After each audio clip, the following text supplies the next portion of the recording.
ఆరాధనా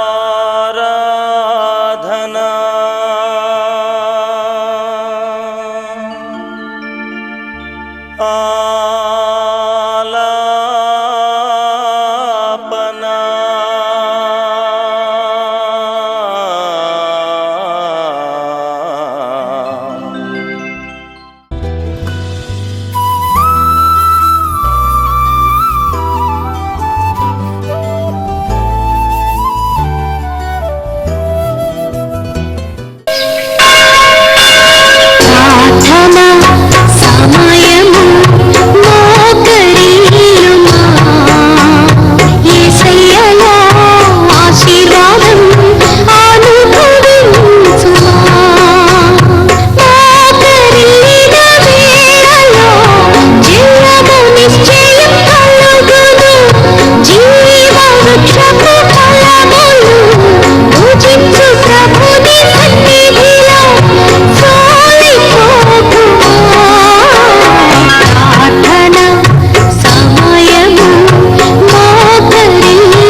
కారణ జన్ముడైన యేసు క్రీస్తు దివ్య పరిశుద్ధ నామమున మీ అందరికీ కూడా వందనములు ఉన్నాం.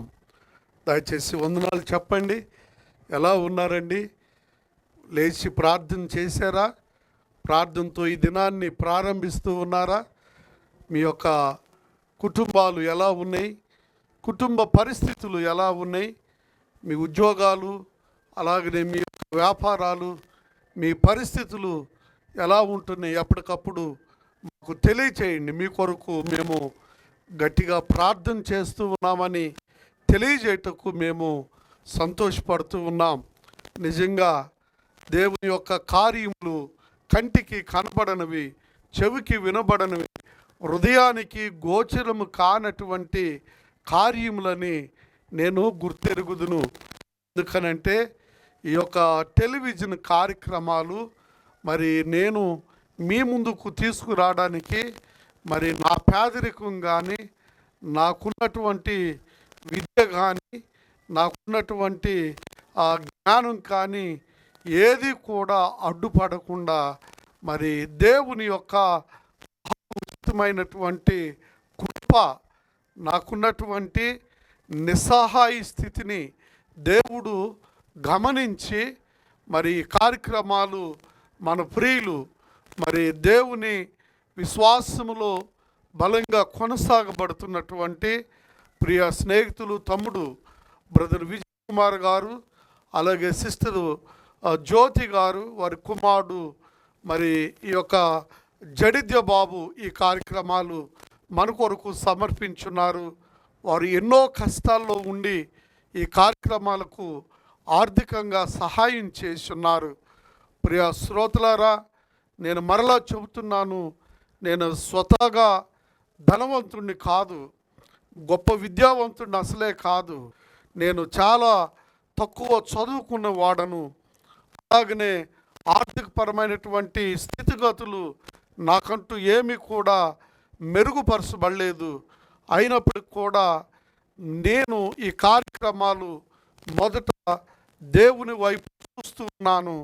రెండవదిగా దేవుని పిల్లలు అయినటువంటి మీ వైపు చూసి ఈ కార్యక్రమాలు నేను ప్రారంభించడం జరిగింది.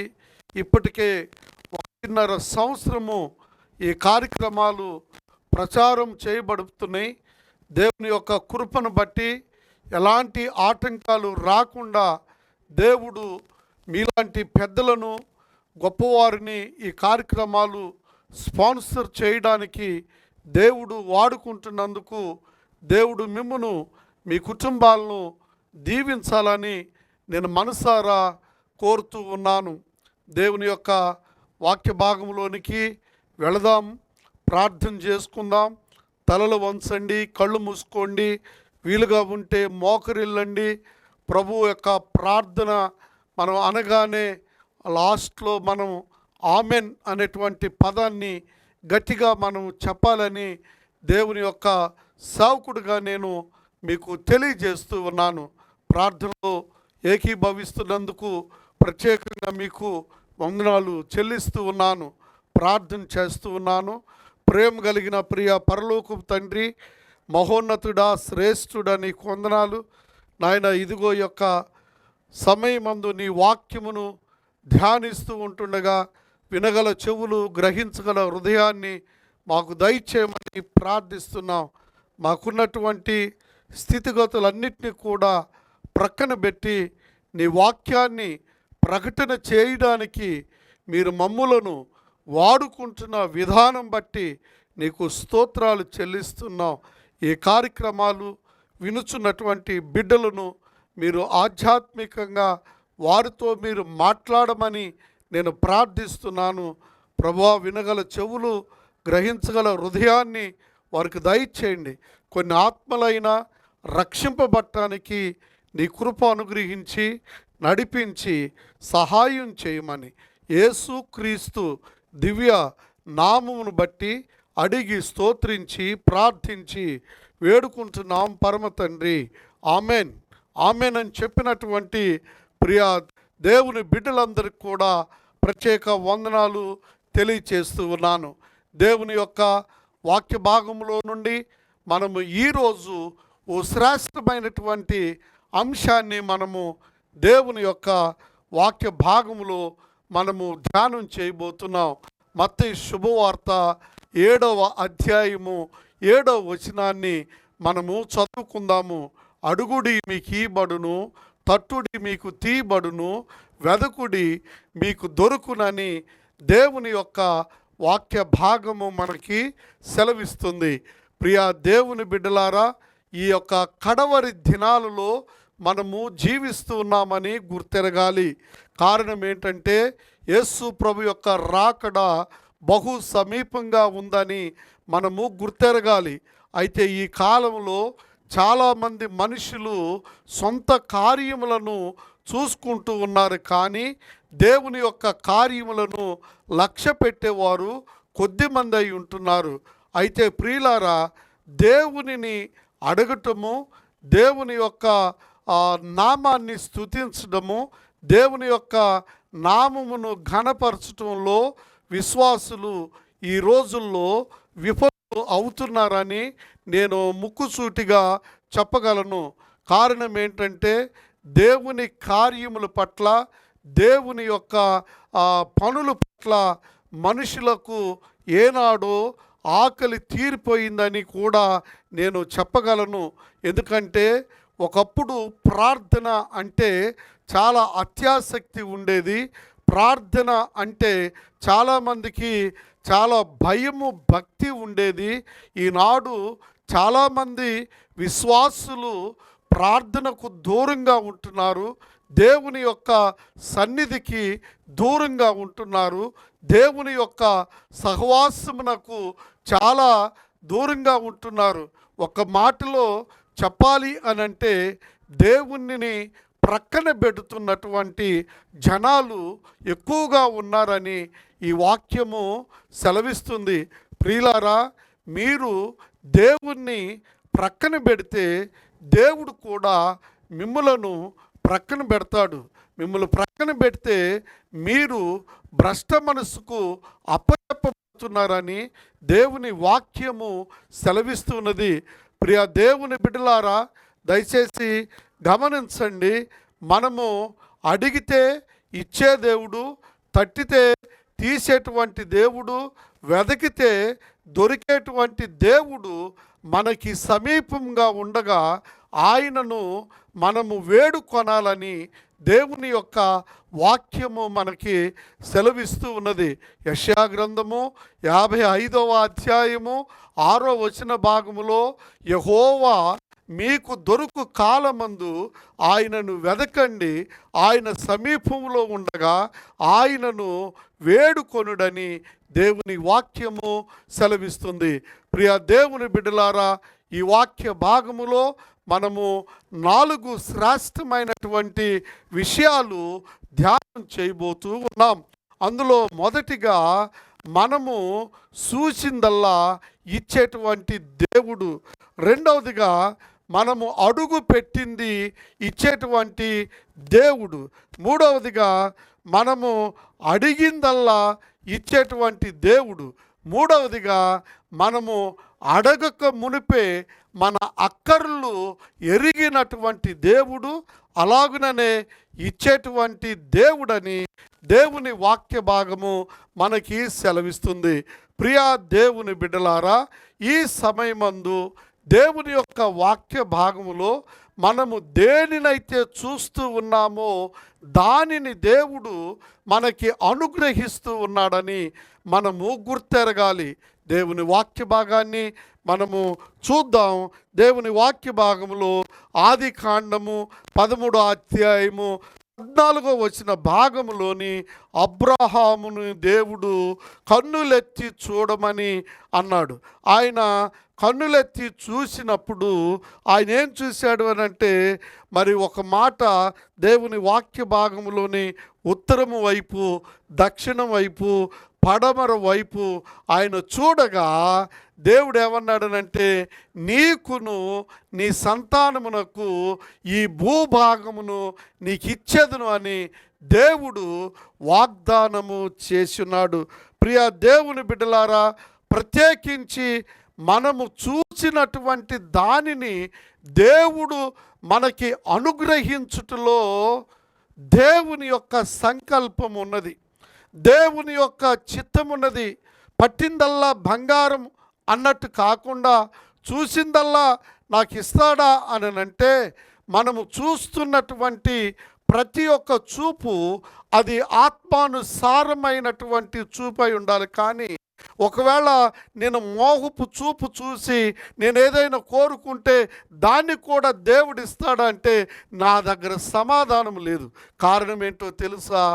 నీ యొక్క నేత్రములు అవి ఆత్మ సంబంధమైనటువంటి నేత్రములు అయి ఉండాలి. రెండవదిగా, ఒకవేళ నీ నేత్రములు ఇహలోక సంబంధమై ఇహలోకమైనటువంటి కోరికలను కోరుతూ ఉంటుంటే అది దేవుని వాక్య భాగమునకు చాలా విరుద్ధమని మనము గమనించాలి. అయితే ప్రియులారా, దయచేసి గమనించండి, ఇక్కడ అబ్రహాముతో పాటు బయలుదేరినటువంటి తన సహోదరుడైనటువంటి కుమారుడు పేరు లోతును గూర్చి మనము చూస్తాం. ప్రియ దేవుని బిడ్డలారా, ఇక్కడ ఇద్దరు చూపులు వేరువేరుగా మనం చూస్తాం. ఒకటి అబ్రహాము ఎటువైపు చూశాడు? ఉత్తరము, దక్షిణము, పడమర వైపు, అంటే తూర్పును మాత్రము మెన్షన్ చేయలేదు. కానీ ఇక్కడ ఉత్తరము, దక్షిణము, పడమర వైపు చూశాడు. ఇక్కడ లోతుని కూడా చూడమన్నప్పుడు లోతు ఏం చూశాడంటే సొదొమ గొమొర్రా వైపు చూశాడు. క్రీస్తునందు ప్రియులారా, ఇక్కడ ఇద్దరి చూపుల్లో చాలా వ్యత్యాసాన్ని మనము చూస్తాం. అబ్రహాము చూసిందేమో పరసంబంధమైనటువంటి స్థలం అని చెప్పగలను.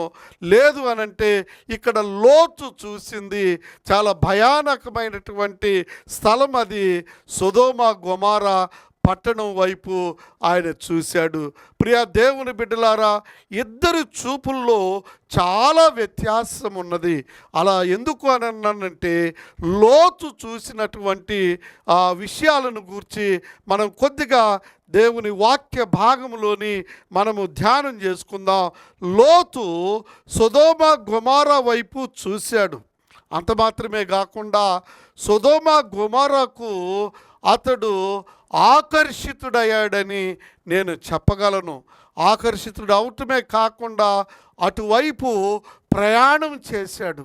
నాలుగవదిగా, అటు ప్రయాణం చేయటమే కాకుండా ఆ యొక్క సొదొమ గొమొర్రా ప్రాకారపు నీడలో గుడారం వేశాడు. ఈ గుడారం వేసిన తర్వాత మరి ఆ సొదొమ గొమొర్రా వారు ఈయనకి ఆహ్వానం పలికారేమో నాకైతే తెలియదు. కానీ ఆఖరికి సొదొమ గొమొర్రాలో అడుగుపెట్టాడు. అలాగనే అందులో కాపురం ఉన్నాడు. అనతి కాలంలోనే సొదొమ గొమొర్రాకి నాయకుడు అయిపోయాడు. క్రీస్తునందు ప్రియ దేవుని బిడ్డలారా, సొదొమ గొమొర్రా వైపు చూసినటువంటి ఈ యొక్క లోతు ఒక చిన్న చూపుతో ఆకర్షితుడవడం, అలాగనే ప్రయాణం చేయడం, అక్కడ గుడారాన్ని కట్టుకోవడం, అలాగనే లోపలికి వెళ్ళిపోవడం, అక్కడ నాయకుడైపోవడం, ఆఖరికి సొదొమ గొమొర్రా తగలబెట్టే సమయానికి వచ్చేటప్పటికి ఈ యొక్క లోతు యొక్క చూపు, లోతు యొక్క ఆకర్షణ, లోతుకు ఉన్నటువంటి ఈ నేత్రాశ అతనిని చాలా పతనం వైపు నడిపించింది. ఆఖరికి ఆ సొదొమ గొమొర్రా తగలబెడుతున్న స్థలములో, ఆ సమయంలో లోతు తన కుమార్తెలు మాత్రమే వారు బయటికి రాగలిగారు. క్రీస్తునందు ప్రియులారా, మనము దేనిని మనము చూస్తూ ఉంటుంటామో అలాంటి చూపు మనకి దేవునికి ఇష్టమైనటువంటి కంటి చూపుల్ని దేవుడు కోరుకుంటూ ఉన్నాడు. ప్రియా దేవుని బిడ్డలారా, మరి ఇక్కడ అబ్రహాము యొక్క రెండవ చూపును గూర్చి దేవుని యొక్క వాక్య భాగాన్ని మనము ధ్యానం చేయబోతున్నాం. అబ్రహాము మొట్టమొదటిగా తూర్పు వైపు, ఆయన పడమర వైపు, దక్షిణం వైపు, ఉత్తరం వైపు ఆయన చూసి ఉన్నాడు. రెండవసారి అబ్రహాముని దేవుడు చూడమంటూ ఉన్నాడు. అదేంటంటే, ఒకసారి ఆకాశం వైపు చూడమన్నాడు. చూశాడు. ఆకాశపు నక్షత్రాలను నీవు లెక్కబెట్టు అన్నాడు. నా చేత కానే కాదన్నాడు. రెండవది భూమి వైపు చూడమన్నాడు. భూమి వైపు చూసి ఇసుకను పట్టుకొని ఇసుక రేణువులను నీవు లెక్కించమంటే నాతో కానే కాదన్నాడు. ప్రియ దేవుని బిడ్డలారా, అబ్రహాము చూసినటువంటి ఈ రెండో చూపులోని దేవుని యొక్క శ్రేష్టమైనటువంటి ఆశీర్వాదాలు ఇక్కడ మనకి కనబడుతూ ఉన్నాయి. ఆ ఆశీర్వాదాలు ఏంటో తెలుసండి. ఒకటి, ఆకాశపు నక్షత్రాలు పరలోక సంబంధమైనటువంటి ఆశీర్వాదాలను సూచిస్తూ ఉన్నాయి. రెండవదిగా భూమి మీద ఇసుక, దాన్ని మనం ఆలోచన చేసినప్పుడు ఈ భూమి మీద ఇసుక ఈ భూ సంబంధమైనటువంటి ఆశీర్వాదాలను తెలియజేస్తూ ఉన్నాయి. ప్రియా దేవుని బిడ్డలారా, ఈరోజు వాక్యం వింటున్న ఈ సమయంలో మీ కంటి చూపు పైనున్న వాటిపైన ఉందా, లేకపోతే భూ సంబంధమైన వాటిపైన మీరు మనస్సు పెట్టి దేవునిని అడుగుతూ ఉన్నారా? అంటే పర సంబంధమైనటువంటి ఆశీర్వాదాలు ఇస్సాకునకు దేవుడు వాగ్దానముగా ఇచ్చున్నాడు. భూ సంబంధమైనటువంటి ఆశీర్వాదములు ఇష్మాయేలుకు దేవుడు అనుగ్రహించున్నాడు.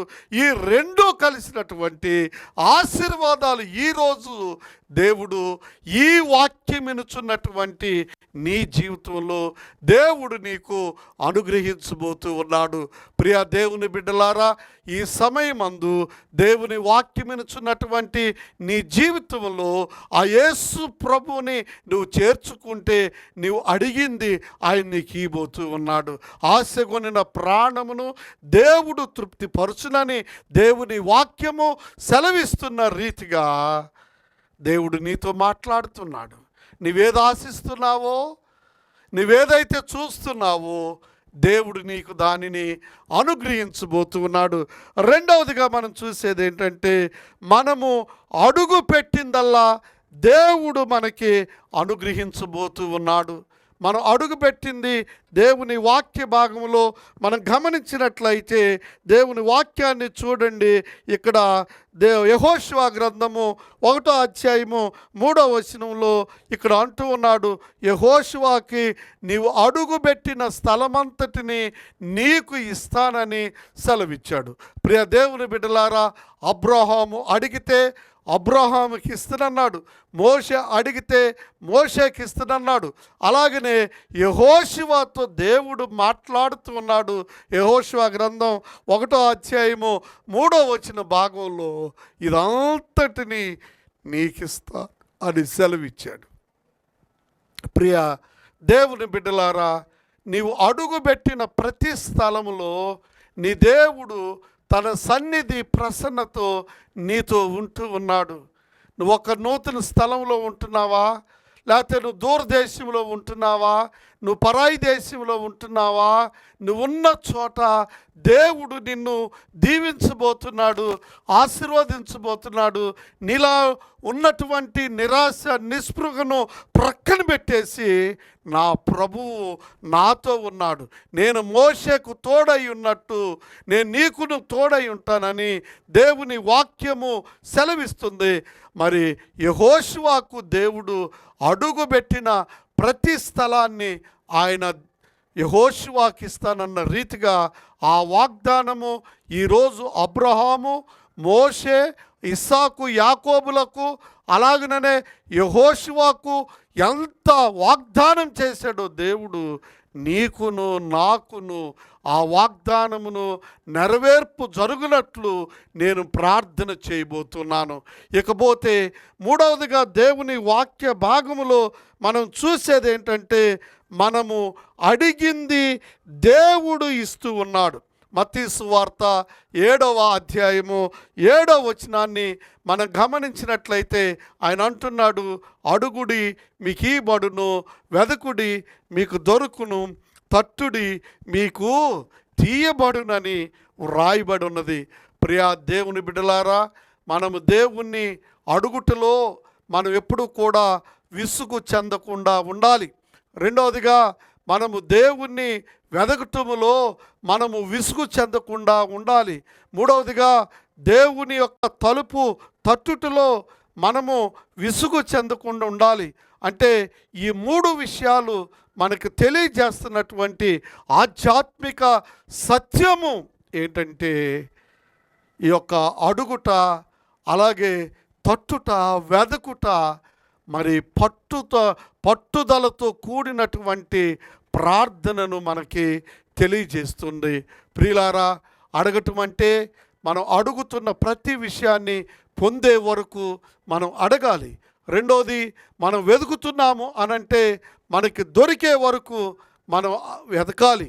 మూడవదిగా, తట్టుచున్నాము అనంటే మనము మెల్లగా దాన్ని తట్టితే ప్రయోజనం ఉంటుంది, అదే గట్టిగా కొడితే ఫలితము శూన్యం ఉంటుంది. ప్రియ దేవుని బిడ్డలారా, అడుగుతూ, వెదకుచు, తట్టుచు అంటే దేవునిని అడుగుట విషయంలో నీవు ఏ మాత్రము కూడా విసుగు చెందవద్దు. దేవుని దగ్గర వెదుకుటలో నువ్వు విసుగు చెందొద్దు. యాకోబు తన జీవితంలో ఆశీర్వాదాలు పొందాలన్నప్పుడు ఆయన తొడగూడు విరిగినప్పటికి కూడా దేవుణ్ణి ఆశీర్వదించమని అడుగుటలో ఏ మాత్రము కూడా ఆయన విసుగు చెందక, తన కాలు ఎంత బాధ ఉన్నప్పటికీ, అయ్యా నువ్వు ఇస్తావనే, నువ్వు ఆశీర్వదిస్తేనే నిన్ను వదిలిపెడతాను అని గట్టిగా ప్రార్థన చేశాడు. వాక్యం వినుచున్నటువంటి నీ జీవితంలో దేని కొరకు నువ్వు అడుగుతున్నావో, వాక్యం వినుచున్నటువంటి నీ జీవితంలో దేని కొరకు నువ్వు వెతుకుతున్నావో, వాక్యం వినుచున్నటువంటి నీవు దేనిని తట్టుతున్నావో, నిరాశ నిస్పృహ ప్రక్కన పెట్టేసేయి. ఆలకిస్తున్న దేవుడు, ఆన్సర్ ఇచ్చేటువంటి దేవుడు యేసు ప్రభు అయి ఉంటున్నాడు. కొంత ఆలస్యమైనప్పటికీ నిన్ను అలక్ష్యము చేయటం లేదు, ఆలస్యమైనప్పటికీ నీకు అన్యాయము చేయటం లేదు, ఆలస్యమైనప్పటికీ నిన్ను ఆశీర్వదించేటువంటి దేవుడై ఉన్నాడు. వెదకటంలో వెనకబడకు, తట్టడంలో వెనకబడద్దు, అడగటంలో వెనకబడద్దు. ఎందుకంటే ఆశగొనిన ప్రాణమును దేవుడు తృప్తిపరిచేటువంటి దేవుడు. ఇక 4వదిగా మనం గమనించినట్లయితే, దేవుని వాక్య భాగంలో మనం చూసేది, మనము అడగక మునుపే ఆయన ఇచ్చే దేవుడు. చాలామంది ఏమంటారు అనంటే, దేవుని వాక్య భాగాన్ని మీరు చూడండి, అక్కడ అంటూ ఉన్నాడు చాలా శ్రేష్టమైనటువంటి విషయాలు. మత్తయి సువార్త 6వ అధ్యాయంలో ఈ మాట అంటున్నాడు, నువ్వు అడగక ముందే నీకు ఇస్తాను అన్నాడు. ఎంత గొప్ప దేవుడు! మనం అడగక ముందే మనకిచ్చేటువంటి అక్కర్లు, ప్రాముఖ్యంగా మనకు కావలసినటువంటి ఉండటానికి ఇల్లు, తినటానికి తిండు, కట్టడానికి బట్ట, త్రాగటానికి నీరు, ఇవి అక్కర్లై ఉన్నాయి. వీటన్నిటిని కూడా దేవుడు నీతిమంతులకి అనీతిమంతులకి అందరికీ దేవుడు సమృద్ధిగా ఇస్తూ ఉన్నాడు. ఇక ఇంతకంటే మించినటువంటి అక్కర్లు నీవేమైతే అడుగుతున్నావో నాకైతే తెలియదు. ఆ అక్కర్లు గూర్చి నీకు కొన్ని ఆశలు, కొన్ని మితాలు ఉండొచ్చు. అవేంటంటే స్థాయిని మించినటువంటి కోరికలు. స్థాయిని మించినటువంటి కోరికలు. ఒకవేళ దేవుని చిత్తం ఉంటే ఆయన ఇస్తాడు, దేవుని చిత్తం లేదు అంటే ఆయన కాదంటాడు. దేవుని చిత్తము ఒకవేళ ఉందంటే కొంతకాలం ఆగు అంటాడు. నువ్వు అడగక ముందే నీకు ఇచ్చేటువంటి దేవుడు నీతో ఉన్నందుకు దేవుని స్తుతించు. చిన్న ప్రార్థన చేసుకుందాం. చిన్న ప్రార్థన. తలలు వంచండి, కళ్ళు మూసుకోండి. దయచేసి ప్రార్థన అనగానే అటు ఇటు తిరగొద్దండి. ప్రార్థన అనగానే ప్రార్థనలో ఏకీభవిద్దాం.